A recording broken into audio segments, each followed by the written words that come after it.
Hello, you beautiful souls. Welcome back to the podcast. Welcome back to my channel. My name is Michelle. We talk all things life, love, spirituality, law of attraction, and all of that juicy goodness. We are here for a message from the universe. We're going to talk about a book called Creating Money, which I love. This has guided me in the last 12 months to really dive into a full-blown surrender. I left my teaching job about a year and a half ago, and I learned how to fully trust the universe, my angels, my guides, myself, to lean into those weeks where you don't know where the money's going to come from, and then all of a sudden it shows up, or you get a breadcrumb to take an action to do something, and that led you to earning a certain amount of money or creating something that was going to earn it for you. So this book, for those of you on YouTube, this is what it looks like. Definitely go out there and get it. It's called Creating Money, Attracting Abundance by Sanaya Roman and Dwayne Packer. Freaking love it. So when I do my page pulls, in my last podcast, I just scroll through the pages, I close my eyes, and I ask the universe, my angels and guides, to bring us the message that we need to hear. And then I also have Gabby Bernstein's The Universe Has Your Back deck. So we're going to do a card pull as well. So let's start with a card pull. So before we start, everyone close your eyes, drop your shoulders, deep breath in through your nose, out through your mouth. And let's see what the beautiful universe has for us today. All right, let's see. What do you have for us today, you? Sometimes I take jumpers and they jump out of the deck at me. And then sometimes I'm guided to cut the deck. We're going to cut it this time because nothing's jumping. Okay, my faith has the power to turn trauma into healing, conflict into growth, and fear into love. It's a beautiful tree and a moon, which is so unique because I was just talking about how I took the last 12 months to do like a full-blown surrender. And in that surrender, I had to deal with a lot of my old belief systems, all the conditioning around working in the matrix and unlearning all of that and really trusting that the universe is going to show up for me no matter what. So when we're turning conflict into growth and trauma into healing, it means we're looking at the parts of ourselves that are triggered. We're looking at the parts of ourselves that are not trusting, and it's our ego trying to grab the wheel, trying to force things to happen, or it's our ego trying to respond and react to something that's happening in our reality with a family member, with a coworker. And we have to be so incredibly grateful for these situations because they're literally showing us where we're not free. And that's the end of this card. It says, and fear into love. So when we are reactive, when we are procrastinating, when we are feeling super triggered, this is all because of fear. We're either worried about the unknown of the future, we're worried about the past repeating itself. It all stems from fear and our ability to not fully feel safe in that moment. And when we surrender in life and we say yes to the journey, we say yes to trusting that the money will come, we say yes to following the breadcrumbs, and we say yes to resting when we need to rest, that's when the magic starts to happen because we are opening our vessel up for magic. We're opening our vessel and saying, hey, I'm ready to heal. I'm ready to step into this new version of myself. I'm ready to no longer procrastinate because I don't fear failure. I don't fear success. I can see why I did in the past because maybe if I fail, then that means I'm not going to be loved. Or maybe if I succeed, then that means I make my family look a certain way, or they might be embarrassed by me with what I'm succeeding at if they don't approve of it. So there's so many different layers that come into play with turning fear into love and transmuting it. And I took a fear course last summer and it really educated me on all of this. And it helped me see, even in other people, how they are held up in their life because of their fear, including myself. You know, I've gone through many different deaths and rebirths and had to take leaps of faith and had to, you know, open up that computer and build that website and open up and start YouTube and open up and do the podcast. Each of those phases happened in divine timing. but I had to deal with the trauma and the conflict, just like this card said. I had to deal with that first. I had to go to the root and be like, okay, what is the conflict here? What is the trauma? Why am I feeling scared to build a website? Oh, because in childhood, if I failed something, then I got in trouble or I was diminished. So now I'm afraid to even start something because what if I have that feeling again? And my body will do anything to not feel that again. So once we get to the root, we can figure out why we're not taking action. And then we can calm ourselves in the moment and take a deep breath and then start to move from there. It's divinely timed, which means you will take action when you do your healing. Awesome first message. Okay, so let's pick a page from Creating Money because I feel like maybe somebody is blocked with how they can surrender into this journey and how they can provide for them. I don't want to say provide for themselves because we don't really provide for ourselves. We're co-creating with our guides, with our angels, with the universe, but we have to learn how to take action by ourselves when we get these breadcrumbs. And this book teaches us those fine little details on how to move forward and do those things. And then understanding your fear also helps. Okay, so closing my eyes. Let's see what page we get. Okay. Oh, the universe is always so funny. It says, I choose beliefs that bring me aliveness and growth. After you discover a belief that is holding you back, let go of it and create a new belief.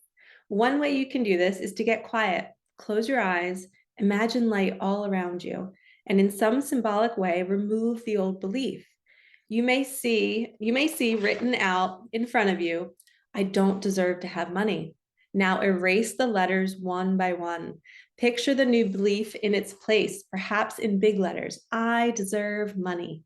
To further implement a new belief, write it down, say it to yourself when you think of it, and put it where you will see it frequently in your house or at work. Your emotions and the way you use your imagination either strengthen or weaken the beliefs you have. Do not ignore or deny old beliefs. Accept the old beliefs you discover as your thoughts about the nature of reality, not facts about reality itself. Then imagine yourself having the opposite belief. If you believe that it is hard to make money, imagine that it is easy. Make the picture as real as possible, using your ability to visualize. As you visualize, experience the positive feelings you will have as you live out this new belief. Take one small action each day to remind yourself of your new belief. If you think you don't deserve nice things, buy one really nice thing for yourself.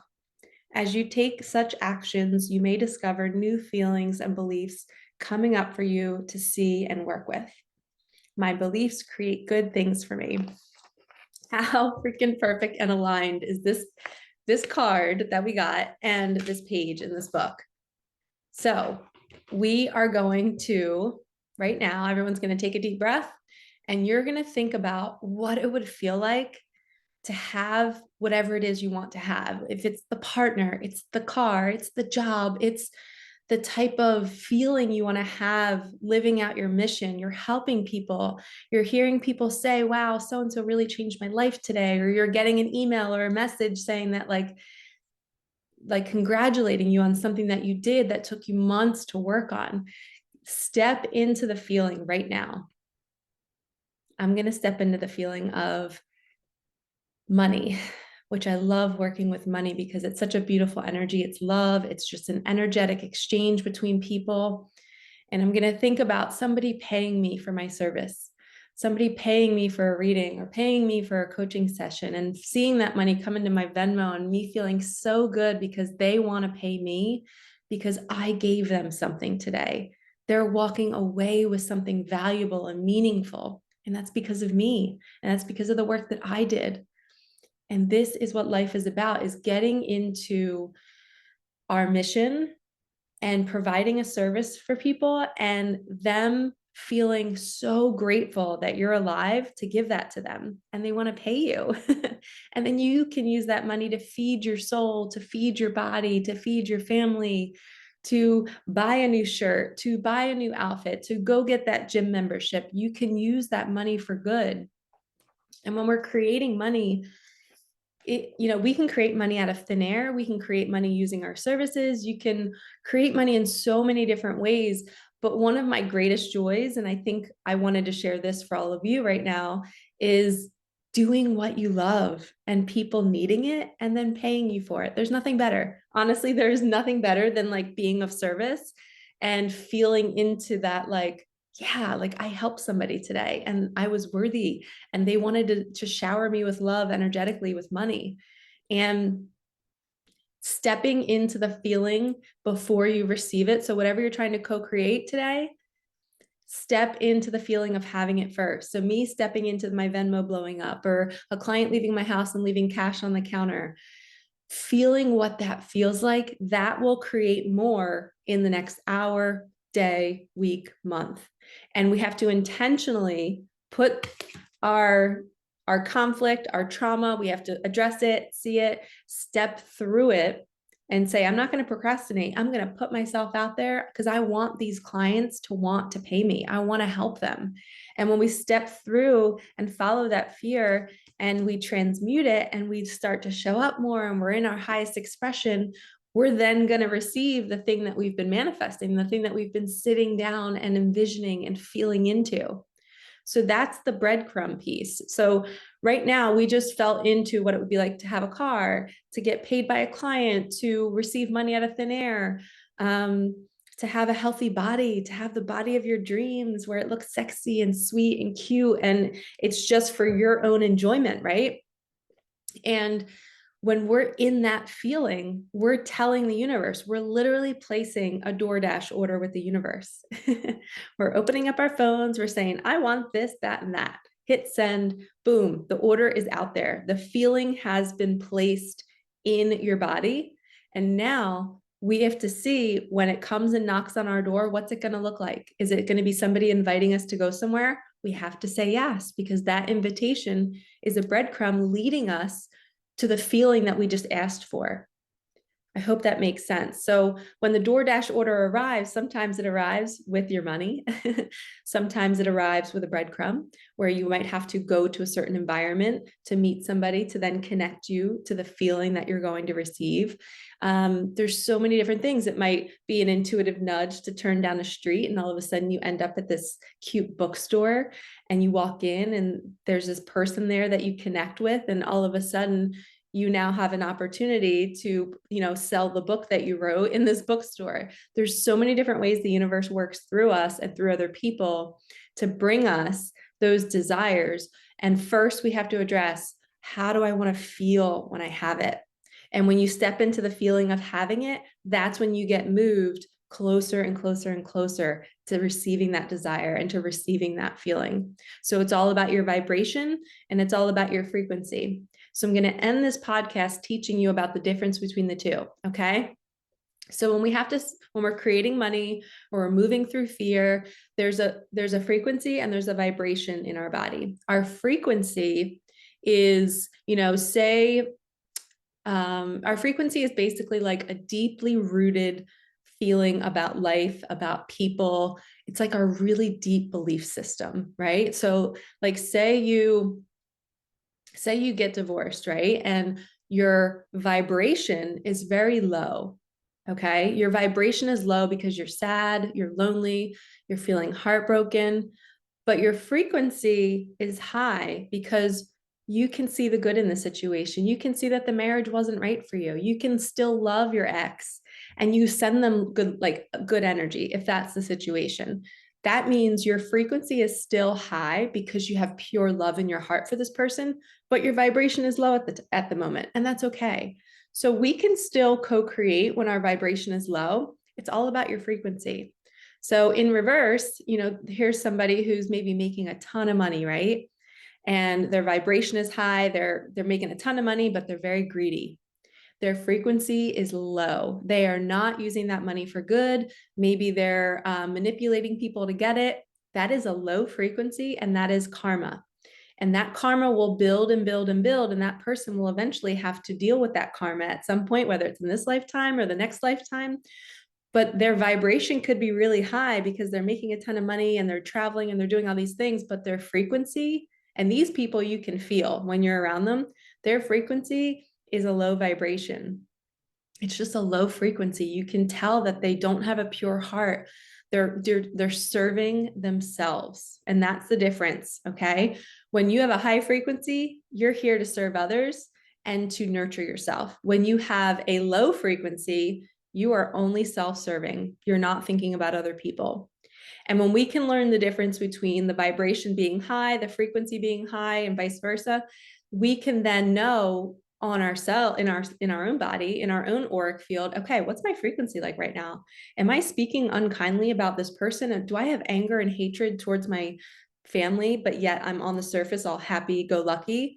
Your frequency is really what's going to attract what you're desiring. And then also maintaining your vibration to keep it like steady. You know what I mean? Like I said, in the divorce, you can have a high frequency and still love that person and love the situation because you know it's moving you to something better. But you can still be sad and upset, and you can have a low frequency or a low vibration every once in a while. So learning both and how they can still you can still co-create with them, but really working on your frequency and making sure that you're coming from love and not fear. Because when you come from fear, you're in lack, you're in greed, you're in, I'll never have enough and somebody's taking from me. That is a low frequency and you do not want to be in that state. Okay. This is going to elevate your manifesting game or co-creation. I almost don't even like the word I love the word manifesting, but I just see it as a co-creation. We're not doing any of this by ourselves. We are all connected and the universe is in us and it wants to work with us. And if something's not for our highest good, because maybe we're manifesting it out of that lower frequency, the universe isn't going to bring it to us. Okay. So we have to know where we have to make sure we're not manifesting from ego. We're asking the universe, if this is for me, if this is for everyone's highest good, please bring this to me. And then when that DoorDash order is placed, be ready to open your door and take action, whether it's receiving it or whether it's stepping towards it and saying yes to a date or saying yes to an offer. So we have to make sure that we are ready for that order to arrive, because when you're stepping into the feeling of a desire, it is coming. And if you keep your vibe high and your frequency high, it is coming a lot faster. That DoorDasher is going to be speeding to your house. All right, lovies, thank you so much for listening. Like, comment, subscribe, share. I'm so happy to be sharing these messages with you all, and I will see you in the next one, or you'll hear me in the next one. All right, peace out.